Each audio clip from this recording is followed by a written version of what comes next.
What's up, guys? I'm Garrett. And I'm Johnny. And this is Fantasy News and Brews. Thanks for joining us. So today we wanted to answer some of your questions. We made a Discord and we invited everyone on our Twitter. We invited everyone pretty much everywhere that we're putting out content. And we're going to try to do this once a week, whether it be on the Fantasy Flock here or on our YouTube channel. And we're just going to answer some of your questions. And we'll give you guys a heads up when we'll be accepting submissions for the questions. So yeah, guys, and thank you so much for all the support recently. It's been enormous. All the likes, all the comments you guys have in the YouTube videos, our Twitter, and even our Discord. We're really getting a good following. And even all the questions asked, like even you guys are providing a lot of answers, and I think that's awesome.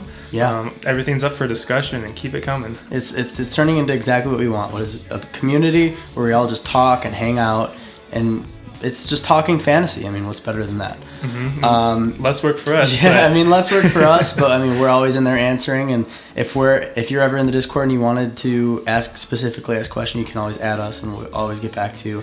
And DM us on Twitter. Yeah, and feel free to disagree with our takes. You know, we're not right all the time. So if you disagree with something, just say it. We're pretty right a lot, though, if we're being most of the time. I'm just kidding. But yeah, so let's hop right in. We're just going to go through and answer some questions. And before we do, actually, real quick, big shout out Mason always. Yeah, huge. Fantasy Flock in general, been awesome being a part of it. So yeah, let's hop right in, yeah? Let's do it. Cool. I will go first. So, got the questions right here. Are there any Hornets players worth trading for besides Gordon Hayward? Yes. To answer that specifically, we'll go right into who. I think first and foremost, LaMelo Ball. I mean, how can you ignore what he's been doing? I mean, the last 4 games, 16 points, 27 points, 14 points, and 22 points, all on over 30 minutes per game. He's getting the assists as well. I mean, he's got 7-9, 7-3. He's got the rebounds. He's got over 5 in every single one of those games. He's doing it pretty efficiently. One of the games he didn't shoot that efficiently from the field, but it's pretty efficient. I mean, for a rookie, he's playing great, and he's trending upwards every game. Yeah, pretty aggressive player when he's out there. Ball's in his hands most of the time.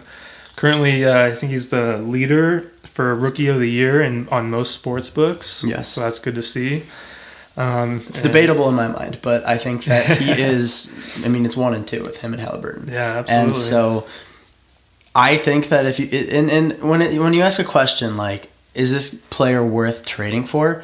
Yeah, every player is worth trading for if you can get him for the right price. Mm-hmm. So it really depends what you have to give up. I mean, no, I would not give up LeBron James or KD for LaMelo Ball. But would I give up a guy like, Dylan Wright on the Pistons or like Carmelo Anthony on the Blazers? Like, hell yeah, I would. So it really depends who you're giving. But would I want to try to trade for LaMelo Ball? I would love to. Mm-hmm. Just depends what I have to give. Yeah, I like it. Another person, Devontae Graham. Started off the season slow, and we actually kind of covered him. We thought he was a really good buy low at the beginning of the season, and I think he's still trending in the right direction. He hasn't been as efficient as I think he's going to be, but, in the past, every game since January 11th, he scored over 10 points. He's hit over that 20 mark numerous times. The last 4 games, 14 points, 12 points, 24, 18. And he's also, this year, surprisingly getting the assists a little bit better than he was. The last 4 games, 5 assists, 10 assists, 3, 5, 7. He's bumping it up to what we kind of thought he would, which was kind of like closer to, if not a little bit better than last year's stats. And so far, he's doing it. So when we first covered him, his three-point percentage was, I think it was 28. It was below 30%. It was below 30, and now it's at 35. So it's trending up. Mm-hmm. It is trending up. Last year, he shot 34.9 on the season, and that's exactly the mark that he's at now. And he's coming back from a 25% field goal from the 3. It's just like he is trending upwards, and I really, really would go out of my way to get Devontae Graham. I think he's still could be a buy low, maybe. Maybe the owner's caught on. Maybe he's not a buy low anymore, but he's been killing it. It just seems like he's getting his shot back. He's playing a ton of minutes. Mm-hmm. His assist numbers are up. Doing well. He's been great. I would love to go get him. Lastly, real quick, PJ Washington, definitely worth a mention. This guy is 22 years old. He's young. He's getting the minutes. He just injured himself last game, so that doesn't really count. But before that, he's getting pretty consistently around anywhere from 25 to 33 minutes, which is all you really want for a big guy. I mean, he's getting you the rebounds, he's getting you the points, and he's a young guy who I still think has a ton of room to improve. They just took Biombo out of the rotation, and they kind of started putting Washington at the center. Yeah, he's kind of splitting the center minutes with Zeller, but they both start. PJ at the 4, Zeller at the 5, so it's a lot more opportunity, a lot more boards that he can grab and things like that. And I think Zeller's worth a quick mention. I mean, I'm not going to go too into depth with Zeller, but he has gotten over 30 minutes the past 3 games. He's getting you the boards, that's for sure. Points are, he threw in one 19-point game, but then he throws in a bunch of 9-point games, things like that. Cody Zeller's another good player to potentially trade for if you need a center, but I think the main 3 are the Melo, PJ Washington, Devontae Graham. Yeah, agreed. All right, next question. Should I drop Dennis Schroeder, and is Baisley a good pickup? And I'm assuming this is just going to be a 1-for-1, so you're dropping Schroeder and you're picking up Darius Baisley. And yeah, I think that's viable. Like, Baisley's been solid. He's getting you good amount of points, good amount of boards, always in contention for double-doubles each night. Both Schroeder and Baisley play about 30 minutes a game, which is good to see. Yeah, a lot of it has to do with your positional needs, but if you had to make me choose, it's a coin flip for me, but I would lean Darius Baisley just because there's a lot less firepower on that team, and you're going to want to expect him to step it up in that sense. If you asked me this in the beginning of the season, I would laugh and be like, you take Schroeder 100% of the time, up and down. Now, I don't know. It's really a coin flip for me too, and I think it just depends on the positional needs, like you said. I think they're in the same tier, which is sad. The only time I really want to start Schroeder is if LeBron and AD sit, and even in those games, he's sometimes disappointing. So it's like, at least Baisley's young. He's improving. He had a really hot streak for a while. Maybe he can get back to that. Schroeder, man, I'm disappointed in. 30 minutes, 13 points, 3 rebounds, 4 assists. I mean, I just thought he was going to be a little bit better than that, especially for where people were drafting him and for how hyped he was coming in. So for me, it's a coin flip. I mean, Dennis Schroeder's not really doing much for your lineup. So, and he doesn't need to on that stacked team. Yeah, no. The Lakers are sleeping through their games and beating people. They're going to sleep all the way to the Western Conference Finals. Probably the freaking championship if we're being honest with each other. So we're recording this Thursday night. If you happen to see this, or if it's posted by tomorrow, I would pick up Darius Baisley, maybe even as a stream play tomorrow, because SGA, Shai Gilgeous-Alexander is out. Lou Dort is out. So we saw Darius Baisley last night, had a huge game with all those players out. So expect him to step it up once again tomorrow. If you can get him, go get him. All right, next question for me. Middleton or Butler rest of season? So, Middleton on the season is averaging 32 minutes, 21 points, 6 rebounds, and 6 assists with a steal. And he's shooting very efficient. I mean, 51%, 45 from the 3. That's great. Mm-hmm. I'm going to take Jimmy Butler. I'm going to take the upside. I know that the Heat are not playing where they were in the bubble, and it's sad. I'm not a big Heat fan, so for me it's fine. I don't like the Heat. But I don't like Tyler Hero. I think he's so overrated. But I do think that there is the talent there, and I think that Jimmy Butler has played poorly. But, I mean, let me pull up his game stats. Lately, he's been kind of killing it. He has not been bad. I mean, let's look at the past couple of games. The past 3, and this is just standard scoring leagues. 44 points, 48 points, 50 points. So most of his stats were when he started really cold because he was out for a while. But now that he's healthy, I mean, his first 3 games back, he crushed it. So for me, especially with a Miami Heat team that's losing, they're going to just make Jimmy Butler play the big minutes, and he's going to be outperforming what he has been this season. So I don't even want to read you his stats that he's played so far because he's going to blow them away. He's averaging 19 points per game. That is going to go so much higher. That is not going to stay anywhere near 19 points per game, and he's going to get you more than 6 rebounds and more than 6 assists per game moving forward. His stats are all trending upwards. If I had to pick, I'm going Jimmy Butler 100% of the time. Mm-hmm. What do you think? There was a quote I saw on Twitter. Jimmy Butler said, like, "Oh, we're not playing well. We're 7-14. Something's got to change. Yada yada yada. Expect Jimmy Butler to put this team on his back to be the change, to turn that season around." Yep. And that's what he is. He's the catalyst in this group. And yeah, I love it. Jimmy Butler has so much upside. Yep. I am sticking to it. All right. Next one. Here we go. We've got... Is Seth Curry a drop in 14-team leagues? Ooh. Seth Curry. He has not been great recently. Before you answer that, I do want to mention that's always so subjective because, if you're playing with a bunch of really smart people, mm-hmm. that's going to be different than if you're playing with a bunch of college friends who don't care and your waivers are still kind of loaded. Yeah. So it is. Before you answer, I just want to say it's super subjective. It is. But 14 teams, a little bit of a deeper league. I think you can drop him. It's tough because he's a starter. He plays about 30 minutes a game. But the usage just isn't there. And I think you're better off just kind of streaming players every day. I think you can get more out of it. Like with all the COVID, players out for COVID, injuries. There's been a ton this year so far. And every day on our Twitter, we post 3, 4, 5 players that we like, about 20% owned or less, that I think are just as good, if not better, than Seth Curry each and every night. So I think you can drop him. I think so too in a points league. I think in a categories league, he's fine. I mean, he's playing 29 minutes, 13 points, 1 rebound, 2 assists. But I mean, he's shooting 51%. And from the 3, he's shooting 49%.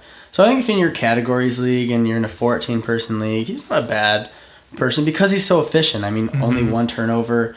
So his efficiency kind of keeps him relevant in a cat league. Mm-hmm. But in a points league, I completely agree. Time to drop him. Yeah, insanely good in categories. Yeah, points league. Just efficient. Drop. He's just efficient. That's what it is. But it's not. It doesn't really translate that well to a points league. Mm-hmm. So he's not going to hurt you on your stats, but he's not going to really help you in any way in a points league. So, agreed. But that's really what they signed him for, was to be that efficient 3-point shooter because they have to have Ben Simmons and Joel Embiid on the floor at the same time. So they need his shooting, but that's only when they need it, Yeah. So which isn't often. Sadly, has not been very often. Okay, next question. And this question is basically, how sad are we that Christian Wood rolled his ankle? Sad, but at the same time, fantasy is all about taking advantage of opportunities, right? So here, DeMarcus Cousins most likely is still on your waivers. And if he's not, you're playing in a league where someone was hoarding him from the last time that Wood got injured. Smart. Which, yeah, smart. The only reason to have him at this point. So I am sad because I have him in my league. But I'm also not sad because I know I can go pick up DeMarcus Cousins and he's going to give me this same production, So it's kind of like a double-edged sword. Like, one of my best players is out, but I know this guy is going to do just as good. So now the problem is I'm going to have to throw some fab on it, right?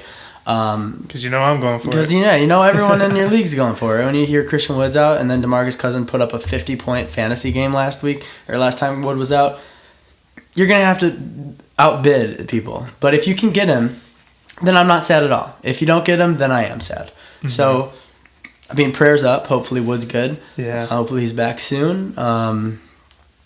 But yeah, that's how I feel about it. What do you feel? Same thing, We all hope he's okay. But yeah, it's all about taking advantage of opportunities. And DeMarcus Cousins is your opportunity. So let's hope, if you have Wood, you better hope you can get him on waivers. Because if not, then and he misses an extended period of time, you might be in trouble. Yeah, so don't put any fab when you try to pick him up. Because I am going to. I most definitely will. All right, last question we have today And that is... Actually, I have one more. You have one more. Never mind, I lied. Sorry. No, my bad. So we have trade Lauri Markkanen for OG Anunoby, and this is in a points league. So both have been playing pretty big minutes for their teams. Lauri Markkanen at 32 minutes a game, OG at almost 35 minutes a game. OG's been out recently, but they both put up some decent numbers in the points and rebounds slot, which makes both of their floors pretty high.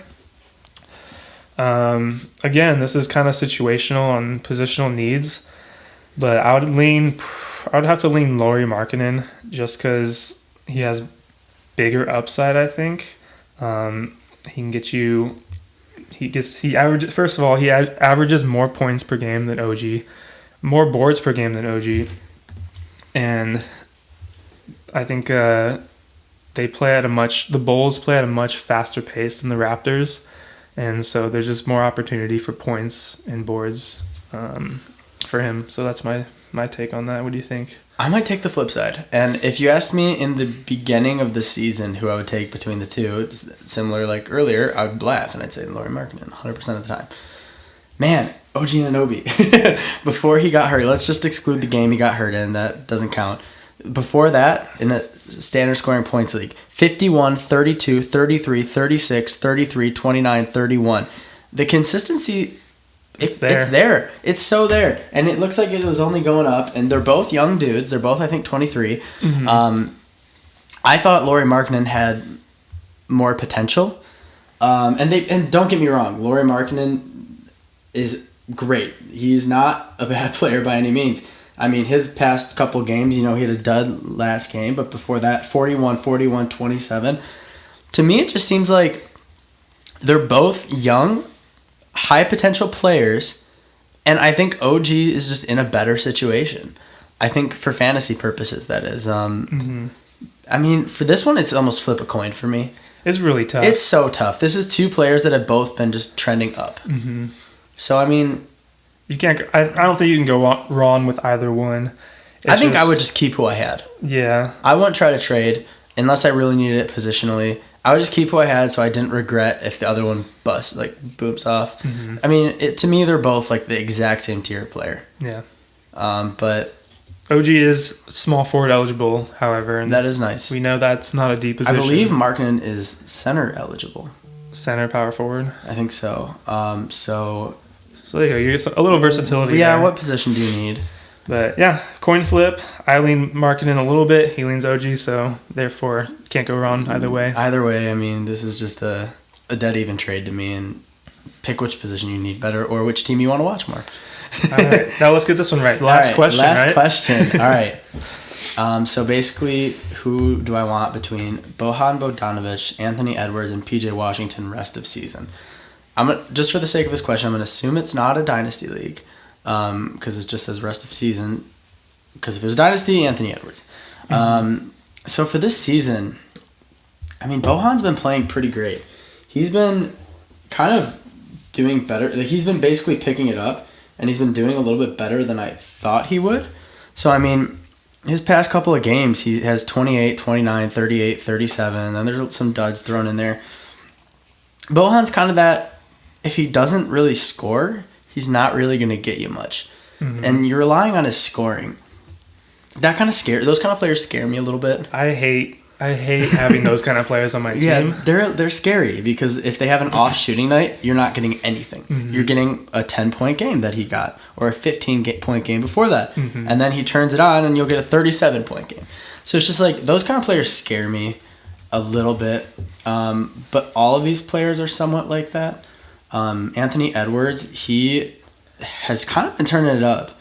Last 5 games, 27 points, 22 points, 41 points, 25 points, 38 points. I mean, he's a rookie. You don't expect him to start hot, and he didn't. I mean, actually, he started pretty good his first 3 games, and then past that, he kind of just shot downwards. But they inserted him into the starting lineup 4 games ago. The games that I read to you was when he was in the starting lineup, and he took advantage of the opportunity. If he stays in the starting lineup, he might not be a bad ad. Yeah. Like he could definitely be a waiver ad, depending on how. I don't know what percent owned he is. But he could maybe be a buy low or something of those sorts. I like Anthony Edwards. I'm hopeful that he keeps taking advantage of these opportunities and he stays in the starting lineup. I'm going to give my last analysis on PJ Washington, which I somewhat gave already, and then we'll kind of discuss who would you rather have. PJ Washington, 29 minutes, 12 points, 7 rebounds, 3 assists, shooting pretty efficiently. He just got hurt, and we kind of already read off his stats, so I don't want to do that again. Young guy again, 22. Bohan's really the only old one here. He's 31. For me, I lean... And I think we've talked about this in other videos. I always try to go for those boom players, those players that just become a massive boom. And it also kind of depends on my team. Do I need someone who has a decent floor and just need to like get someone out there? Then maybe I lean Bohan just because, or PJ Washington, because he has that floor that's a little bit more steady. PJ Washington will kind of, you know what you're getting with him. You're going to get the rebounds, you're going to get the assists, you're going to get the points. Not going to be anything crazy. I think it's Bogdan. Not Bohan. Is that his brother? Or it's Bohan? No, it's Bohan. No. Bogdan's hurt right now. The other one. Bogdan's in Atlanta. That's right. Yeah, so another tip when asking this question, and there's someone with the same last name twice, let us know which one. I'm assuming Bohan because he's the one that's been playing and he's been kind of playing better. But, Bogdan was pretty hyped up in the season too, so maybe. I'm not sure. Yeah. We're going to go for Bohan, though, in this one. I'm going to say my final answer is I'd rather have Anthony Edwards. I would want to take that risk, see if he can boom into stardom late. Maybe just a late boomer. Since he's been inserted into the starting lineup, he's proven he can do it. So I would take that risk. Yeah. I'm going to lean PJ Washington here. I like safety. I like having that high floor. Sometimes high ceiling, not so much at times, but... I'm all about, get your points where you can take them and move on. I also think this depends if it's category or points. If it's a categories league, I would definitely take PJ Washington. I think points league is where I lean Anthony Edwards. And again, if you don't give us what kind of league you're in, we're just going to assume points for the most part.